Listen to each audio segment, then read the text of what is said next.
And welcome back to Stories from the River. This is your host, Charlie Malouf, and I'm here virtually with Carl Hillesland, Director of Retail Performance. Carl, we are on our 8th episode, I believe, of our Global Leadership Summit recap series. Are you ready to get this thing fired up? It's Charlie, I am ready to roll. Let's go. Welcome to Stories from the River, a show in which we go behind the scenes at Broad River Retail.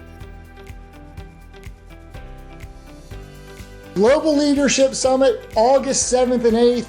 19 memory makers attended virtually at a local event in Charlotte at the Park Expo and Convention Center. Hey, if you've never taken your team in person to attend the Global Leadership Summit, go do that. It's a great investment of 2 days with your leaders, breakout sessions, local leaders, and then just to kind of absorb the content. And what we've been doing, we've been watching the videos, rewatching them on demand, and kind of just making sure that we install and implement and capture our takeaways from the talks. And Carl, if I'm not mistaken, today's recap on Christine Caine is maybe your favorite one we've done here. Yeah, listen, Global Leadership Summit, to your point, is filled with practical tips, and you cannot go there and remain unchanged. It's absolutely amazing. And Christine Caine's this year, for me, Christine Caine's has probably had the most reverberation of any of the speakers in my life, both personally and professionally. And we're even seeing it already play out in our business, in our stores. And so super excited for today's episode. Oh, you're on point right there. Now, let me ask you, had you ever heard of Christine Caine prior to August 8th? I run in some of the similar circles that a lot of these speakers do. And so I've heard her name, but I've never seen or heard her speak.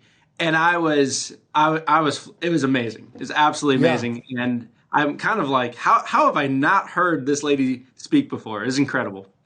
It's interesting. When I was walking out that second day, I believe, after her talk, one of the ladies who I was walking out with, not a memory maker, not from Broad River, but someone who we got to be friends with, said she had done a Bible study maybe with some other women and studied one of Christine's books. And so she was aware of Christine, or maybe she had heard her talk or something. I'd never heard of Christine, but man, she brought it. So Carl, what was the main topic of Christine Caine's talk? And who is she? Can you kind of give for our audience just a quick synopsis of who she is, where she came from, and why was she speaking at GLS 25? Christine Caine. She's a speaker. She's an activist, best-selling author, and her husband founded the anti-human trafficking organization called the A21 campaign. And they also founded Propel Women. It's an initiative that comes alongside women all over the globe to activate their God-given purpose. And this talk that she gave, I think it was titled A Vision That Anchors.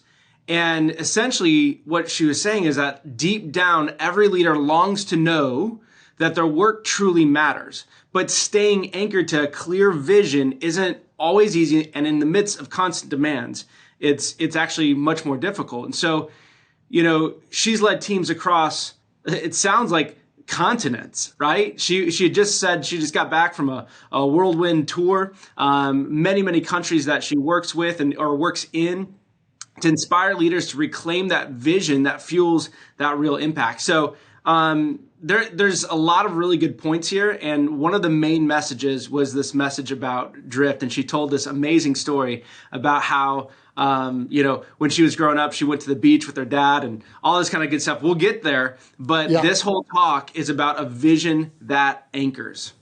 Yeah. When I was thinking about what to wear this morning, I wish I had a vision shirt, but I didn't. So I got the closest one. I have a purpose shirt. Just going through a couple of, you did a great kind of synopsis there. I mean, I'm just looking at some of my notes here. When there's a need, leaders step in was the note I captured.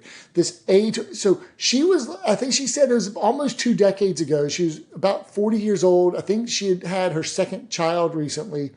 And she gave a lot of history of her upbringing. Her husband's family, I think, his mom had given 15 natural childbirths in 17 years. And she's like, I was done at 2. I had the alpha and the omega, and her husband was like 14 of 15 children. And so just that was the other world. But she said, listen, she gave a lot of background about, her dad had passed away, and then her brother calls her and says, hey, I got these papers, and they said all this stuff about your biological parents. And then she's like there talking to her mom and visiting, and like, her brother finds out that he was really adopted. Then she's in the kitchen, says, I can't process this. Her mom comes in and says, well, since we're kind of going through the truth, do you want to know the whole truth? And she's like, I was adopted too. So like, and it was like something like her mom had told her dad on his deathbed, his dying wish was don't tell the kids that they were adopted. But now several years later, it came out. So she's like, she was kind of revisiting, like, who am I really? Like, who were my parents? I didn't even know. But then she was, like, I don't want to be interrupted with like what God places on my heart. So she's in an airport. I think she was going to go to like on a Greek Isles, a cruise, or Santorini or something like that. And she sees like this poster, and we'll show the poster on the screen of that she showed like all these missing like women and children. She's like, how are all these people missing?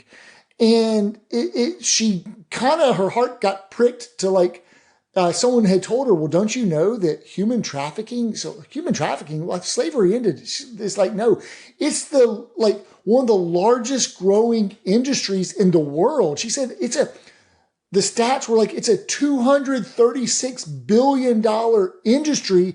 And she started putting all these sports leagues together and said, if you take all the revenues or the worth of the NFL, the NBA, the NHL, et cetera, and put them together, they don't even equate to like how big this industry is. So she's like mind blown. Okay. Human trafficking. Oh my gosh. It's a big deal. It's a growing industry and it's awful. But then she sees this picture of this, missing girl, Greek girl named Sophia. And that was like the name of her second daughter who had just been born. She's like, okay, I don't want this. I don't know where to start. I don't know where to begin. I got no clue. I don't want it to be mine, but it's ours. We got to take it on. So she and her husband, like the A21 campaign, is now one of the world's largest anti-trafficking organizations. You mentioned that I think she won she received the Mother Teresa Memorial Award, the Presidential Award for extraordinary efforts to combat trafficking in persons. And so, but this is not anything that she wanted or envisioned. She just saw all these missing women and children. Notice that girl named Sophia. And she said this quote, when your eyes are opened up and you see, you can never unsee. That's right. And she said everything changed for her in that moment. So I'll pause there because I know I've kind of been riffing for quite a bit on kind of how she got into anti-human trafficking. That moment when she's telling that story, and she had arrived in Greece. She's looking at these posters, and she just had a daughter named Sophia, and she saw a missing poster. I have a son. He's 3 years old. He'll be 4 next month.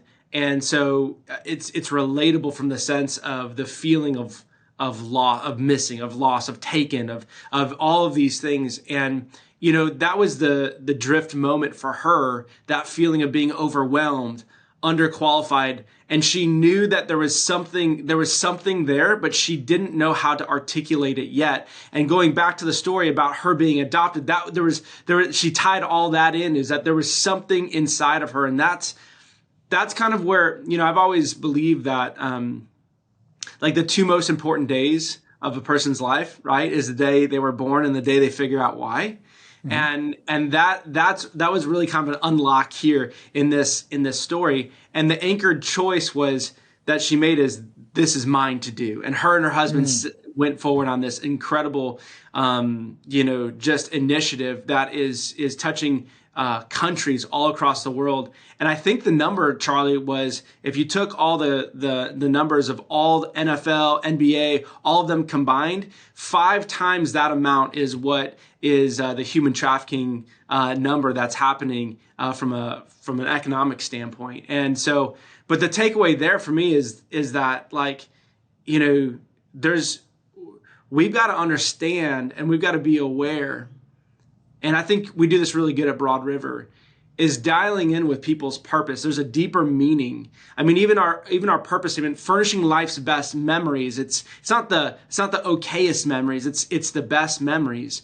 And there's something, to me, I always constantly tie what we do and these talks and try and understand how can that be an unlock for other people in our organization. And I think that story that she says, and love to kind of share it here with the listeners here about the umbrellas and the beach, I think is a powerful, powerful story that will stand the test of time. And it's just a powerful example of what happens when your passion collides with a story and it causes people to get into action. We're going to get into the story and the drift story. Let me get us up to that point. Let me kind of just replay a couple thoughts real quick. So this was, she gets the call from her brother when she's 32 years old. She learned she was adopted at the age of 33. She dropped this line on us that she just kind of threaded this through. She said she was the victim of childhood sexual abuse for many, many years. She didn't really stay on that point, but it's all about her connecting with these children who are being trafficked. And then in 2007, when she was interrupted on the way to doing something else, she had this sense, as you said, that it was hers to do. And she said, what do you do when that moment happens in your life? And she said all she could see was her limitations. All she could see was the economic issues, the challenges, the barriers, but she knew that it was her. And she said, in that moment, you have a choice. Are you going to be paralyzed by all the barriers, all the things that you see reasons why it can't happen, or are you going to step up? And she said, it was impossible when she started. She didn't have the skills, the knowledge, the training. But she said today they have 10 offices around the globe and have had significant impact. I mean, to combat the fastest growing criminal activity on earth. And because part of it was, she said, she knew, because of her history of the childhood sexual abuse, that she could be one of these girls from the girls on the posters. She saw that could have been her. Yeah. And so her life went a different direction, but she's like, I can't let this happen to people.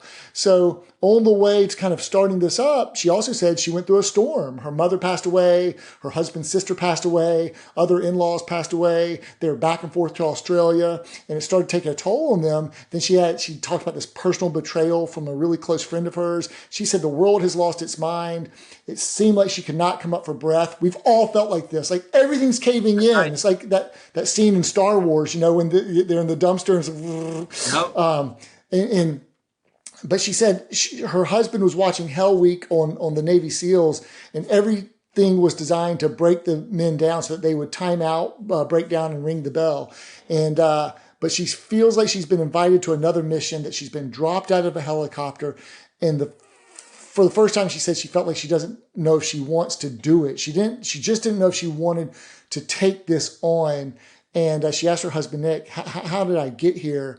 And he said, I think she said, what the price is going to cost. She didn't really know if she wanted to do it. And that takes us to drift. Because when you drift out, you ask yourself, how did I get here? And so then she gives this wonderful story about the beach and what that was notorious for its undertow. I'm going to turn it back to you if you want to tell that story. Yeah. It's that moment when she's watching those seals jump out, and the question was, do I want to keep paying the price? Right.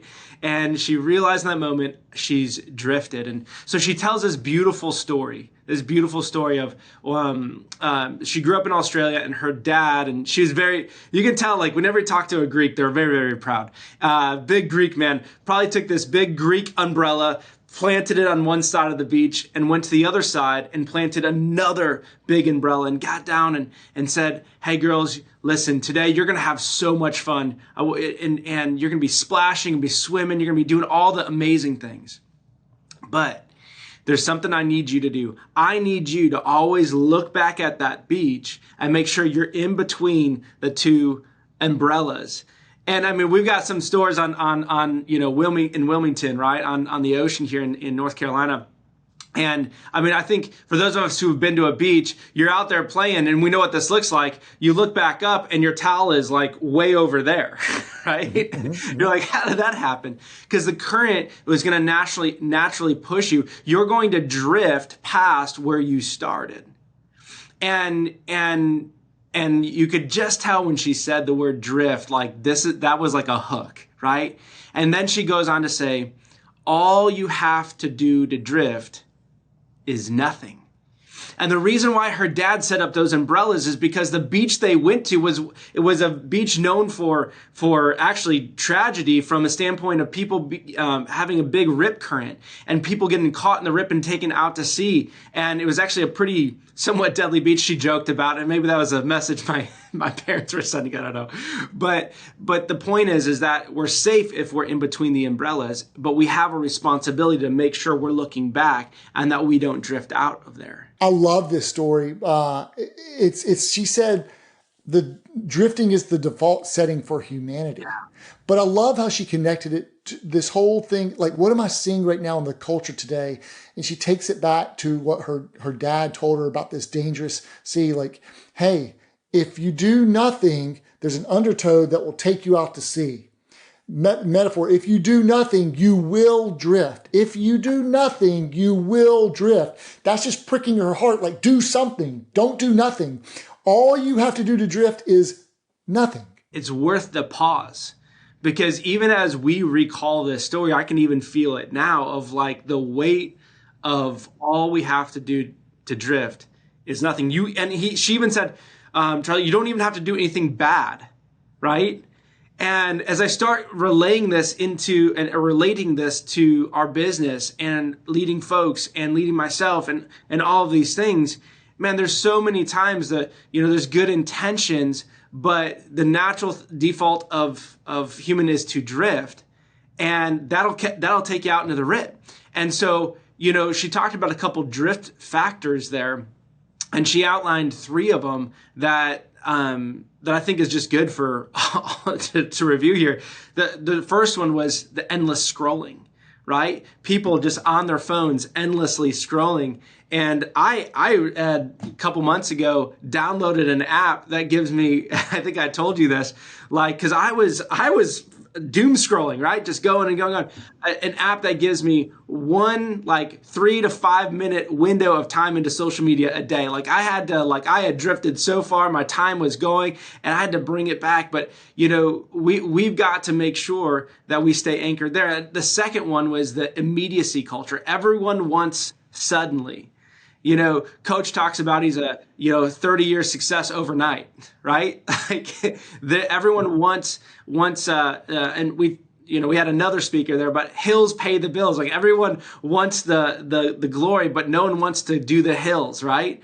And then finally the unwillingness to name our fears. And that's just avoiding internal wounds, which leads to drift, not confronting the things that hold us back.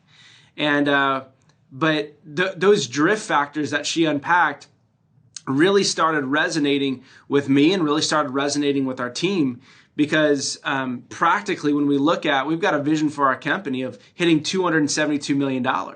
And at the beginning of the year, there was 3 things that we said that we were going to go after. And when we look at those 3 things, we've certainly made progress, but we have not, we've drifted outside of that because there's other things that popped up. And so this message actually allowed us to really look at those 3 things that we said at the beginning of the year and see where there's drift. And we're tightening that up and we're seeing momentum even come even further. And so that's like a little bit of the business practical side of it. But I think it also speaks to none of us intend to drift. Mm-hmm. And there has to be some kind of self-control, self-awareness, and there has to be some kind of clear expectation of what right is and a desire to get back right. Otherwise, the danger is we miss purpose. We miss, time is the most valuable asset. And if we're not compounding that in a favorable way, we'll never get it back. It's so good. Let's go through it. Let's just replay a couple of the talking points here. So if you do nothing, you will drift. All you have to do to drift is nothing. Drifting is the default setting for humanity. And we lose sight because we've done nothing and we've stopped checking our markers. And then she takes it cultural and she goes, the currents under the surface of our culture have been shifting. As a society, as a culture, we have been drifting. She said, we've lost sight of the vision. Some of us have suffered from vision myopia. We respond to whoever is screaming at us. And she says, if you're not anchored, you'll drift. And then she brought up this word that I had not heard since like 2020 from Adam Grant. She said, she brought up this word languishing. She said, like during the pandemic, he said, what's going on? Maybe it was in 2021, or he said, what's going on with people? And he goes, I think we're all languishing. And she said, everyone has a sense of languishing. We need vision if we're going to continue making good decisions. We need vision if we're going to know where to go in the future and who to run with. And if we're going to know what to cut out of our lives and what not to cut. If we're going to hope in a world that has no hope, we need to get our vision back. Our drift shows up by slowly compromising in small things. And then she goes through different types of drift. And I think we should just kind of maybe hit on some of those. She talked about purpose drift. She said it occurs when we forget why the organization exists. That's why we have to kind of keep reminding ourselves why we do what we do, why we do what we do. So when we forget why the organization exists. Priority drift, which is a misalignment of our time, our focus, our resources. We say one thing, but our calendars and our budgets say something totally different. That's priority drift. Culture drift, which I mentioned, when the values, integrity, and resilience, and we stop paying attention to things we say really matter. Impact drift, when we've stopped measuring the right thing. Strategic drift, when we slowly deviate from our core strategy because we are just in survival mode. And then she was unabated and like she said, we need to step up. And then she's kind of got, we need to step up to what God has called us to do. And that's where she gets into what you talked about, our endless, I didn't know she's going to go here, Carl, but she said, to our endless scrolling and swiping. She said, what has impacted leaders? The endless scrolling and swiping. That thing that makes it like Zoom scrolling, that technology feature is really a bug. It's kind of implanted a bug of languishing and drifting and slowly getting off course in our lives. And like, if they don't put things in place like you've done to regulate it, our time's using us, we're not using our time. She said, somehow we have drifted. This is about your selfie comment. When selfie culture infiltrates, she said, leadership culture, we drift. She goes, somehow we have drifted from looking at other people to looking at ourselves. That one, like, if you're just liking and swiping, we're drifting. We need less impressive leaders. We need anchored leaders. We need less shooting star. I love this quote. I was rewatching it and capturing all these notes over and over. We need less shooting stars as leaders. And more lighthouses. And more lighthouses. Less sizzle and more of the steak, right? More of the substance. Maybe that's a better word. To bring the hope, the light, and the life to people everywhere. So I just thought she just went straight there. She just went straight to selfie culture, social media, Zoom scrolling, and it's just causing this negative thing about drifting, about not caring really about what's going on in the world, and getting away from all these different types of drift. Okay, anything more there? Because then I want to get into the three questions on re-anchor, rebuild, and reignite. Just one other thing I just want to call out. Christine used key words like, the Lighthouse, right? Like we have a Lighthouse fund that we just launched, and it's to care for other people. I went to school in Michigan for college, and on Lake Michigan, there's many lighthouses. And I remember walking on the piers and just and seeing some pictures too of just these waves crashing up against, like, the purpose of a leader is to be a lighthouse, is to be that anchor. And it's like an invitation. These key words that she uses, like an invitation to draw near and to like re-center and re-anchor, which is, I think, where we're headed to here. But I just loved how she used key words there to kind of bring the conversation along. It was amazing. Yeah, and the reason why we don't want to drift in the present, she said, you cannot focus on the future if you're hemorrhaging in the present.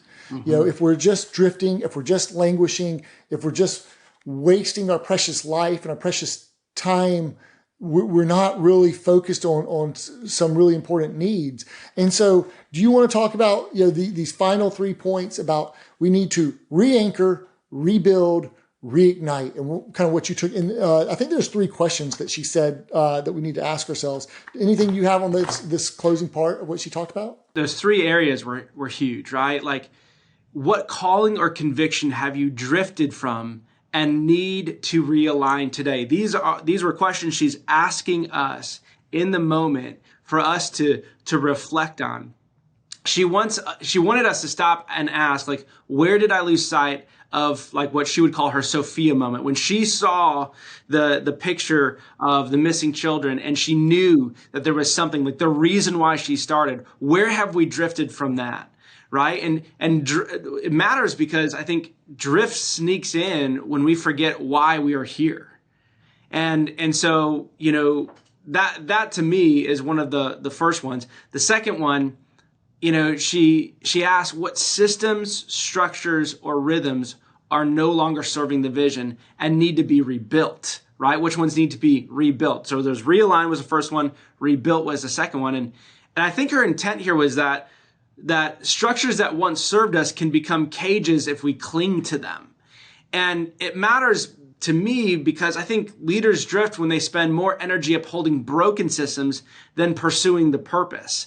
And so I've found that even this last weekend, I'm really proud. We had 2 stores out. I already referenced the Wilmington, but in the coast, 2 leaders out there, Rick and Nick, came together and said, hey, listen, we've actually lost sight of some of the purpose of why we do what we do. We've just been chasing these numbers, and it's not necessarily built on the lead behaviors that we want. And so they brought everyone together, every memory maker, every leader, every memory maker together, and they realigned on the vision. And they're right now working on rebuilding what that store team is doing, which leads to, like, what do we need to reignite with passion again, which is that third one. And I think that her intent here on this was that drift happens when passion cools, right? Leaders need to reignite their own hearts first, and then their teams, and then their customers. And having, like, I think everything starts with that burning white hot vision. Because most leaders don't need a new vision. They just need that renewed fire for the one they already have. Those are some of my 3 takeaways from those 3 questions. And listen, I'm a passionate guy. I'm an energy guy. I'm a what I think another speaker would call a dreamer. But what I've also really realized is the power of a plan, but then the doing. And when we do and review the things that we've launched, we need to make sure we're anchored to something that lasts. So those are great call outs too. Do you remember the scripture in Luke 7 that she referenced about against self-righteousness? And I think it was prefaced with the quote, "Our world needs hope." It was actually a big moment in her talk, and it ties perfectly into that drift theme. And it's the story of a Pharisee named Simon, and he invited Jesus to dinner, right? And a woman that was also often described as a sinful woman comes in weeping and washing Jesus' feet with her tears and anointing them with perfume. And Simon's response was judgment. He objectified her and defined her by her past and thinks if Jesus really were a prophet, like, he'd know what kind of woman this is and wouldn't want to be around her. And Jesus' response was compassion and restores her dignity and says, do you see this woman? And Christine's point there was that Simon had drifted. Like, his internal world of pride and self-righteousness totally blinded him from seeing people the way that God sees them. And instead of bringing hope in that moment, he polarized and marginalized. And Jesus never drifted away from his purpose. He was always saw people. And Christine asked, so where did you stop seeing? And that's really the real danger of drift. How did the Wilmington, the coastal stores really decide to take this on? to install this. How'd that come about? Because I don't think Rick or Nick attended the Global Leadership Summit with us. So the day after the Global Leadership Summit, I was in, or maybe the day or two or whatever, I was in Wilmington, and I was doing a visit with Rick, and Rick is a phenomenal leader with us. In fact, many listening to this podcast, he's been on the podcast, and many listening can attribute their success to Rick. And Rick is a wholehearted leader. And the reason why I say that is because he's given me permission to share this story. And when I was visiting with him, there's a certain process. We have processes to make us successful and lead behaviors that we focus on. And one of those behaviors I was just watching for, and I saw some things that had drifted from how we intended it to be ran.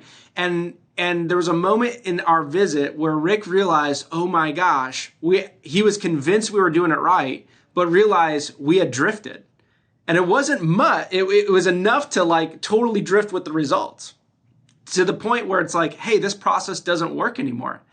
And when he realized he drifted, just the realization came over him. And all of a sudden it opened up this beautiful talk where I just recalled this Global Leadership Summit with him, this talk with Christine Caine. And he goes, we've got to do that. And all credit to Rick, all credit to Nick. They went and they actually took this drift analogy, the two umbrellas, and they tied it to our customer beliefs and the 5 what we call habits, which are the lead measures that get us the behaviors that get us the results that we're looking for to drive our revenue. And what they ended up realizing is, as leaders, they're the lifeguards.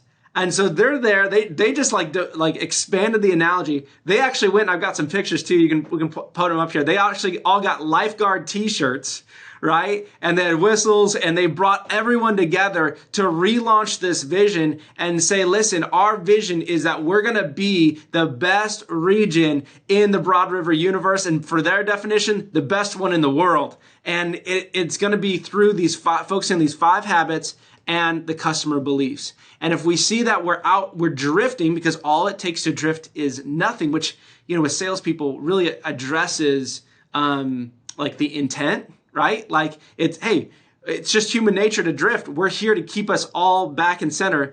The question then goes from, is it, I can't do that thing you're asking me to do, or I won't do it? And so they just really took this analogy, built it, super proud of them.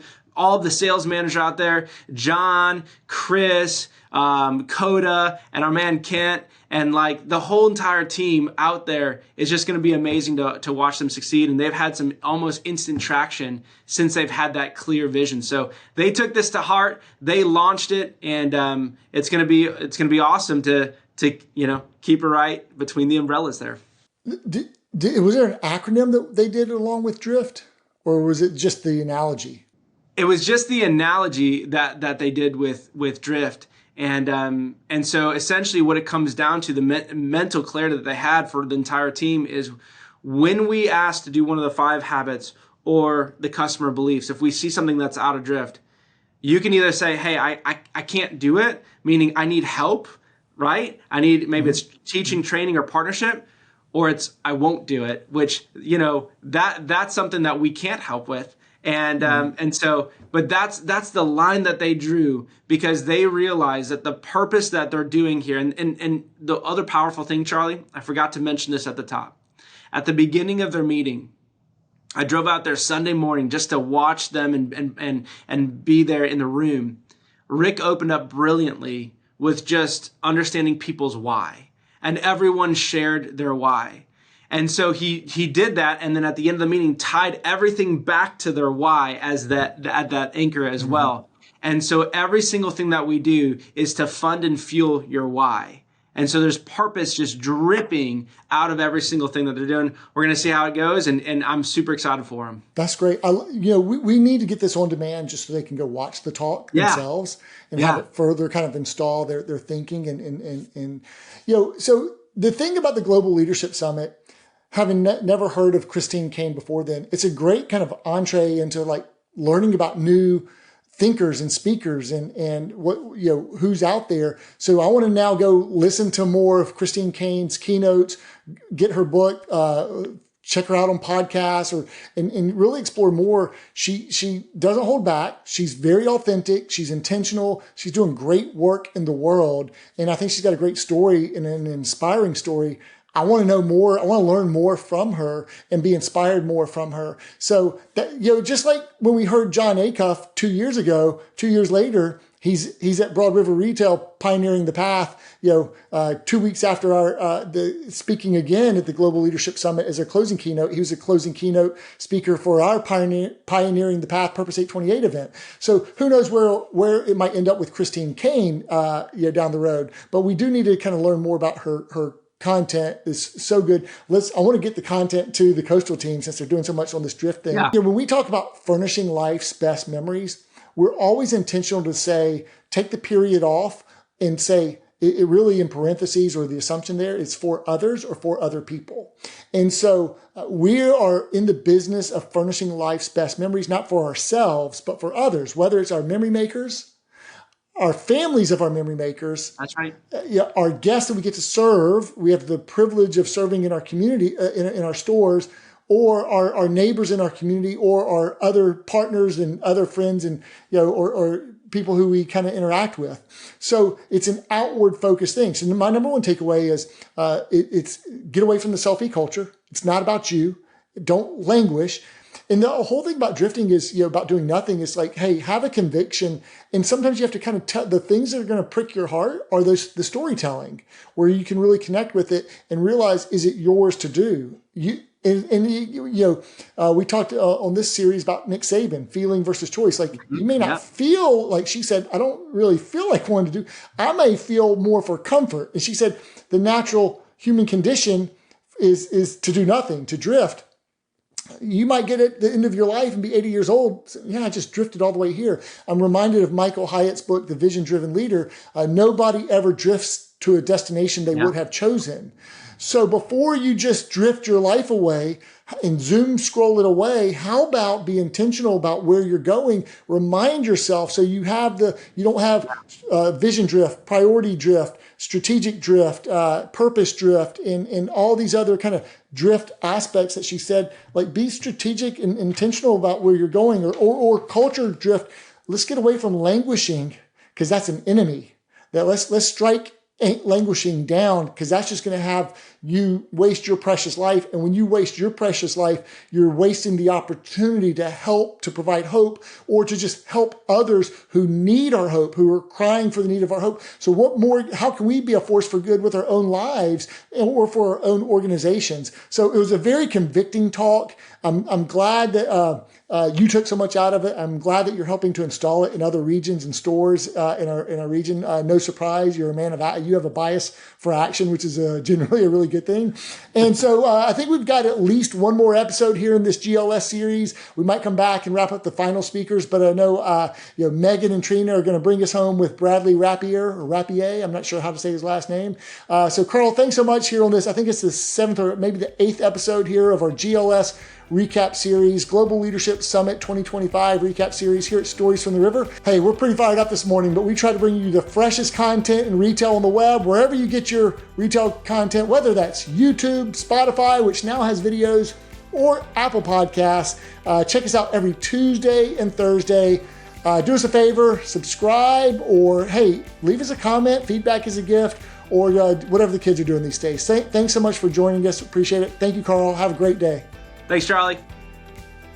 Thanks for listening to Stories from the River. To check out more episodes, visit storiesfromtheriver.com. To watch this episode, go to youtube.com/@storiesfromtheriver. Join us again next week, and remember to like, rate, and subscribe to the podcast.